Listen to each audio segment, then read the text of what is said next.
నీడ కోసం వచ్చిన పక్షిని చూసి ప్రేమ అని మురిసిపోయిందంట ఆ కొమ్మ. అవునా? అబ్బా. కానీ ఎగిరిపోయిన తర్వాత తెలిసింది ఎవడ్రా మీరు? అది కేవలం అవసరం కోసం వచ్చిన పక్షే అని. నువ్వు ఎరుపు కూలేగానే కొత్త ముయ్యు. ఒరే బక్కలంజ కొడుక,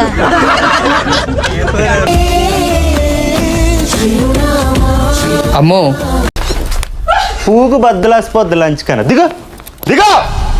మనసు పుడితే ముందే చెప్పొచ్చు కదా. నా ఇష్టం, నేను రా దెంగే. నా మనసు బాధపడితే ఏమొస్తుంది? సరదా జస్ట్ ఫర్ ఫన్ యా.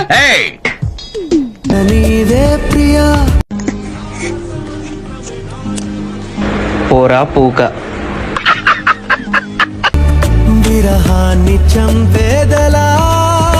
చెత్త ఒకటి ఇక్కడ ఉంటే మొహం పగిలిపోద్ది. దెంగ ఇక్కడ నుంచి.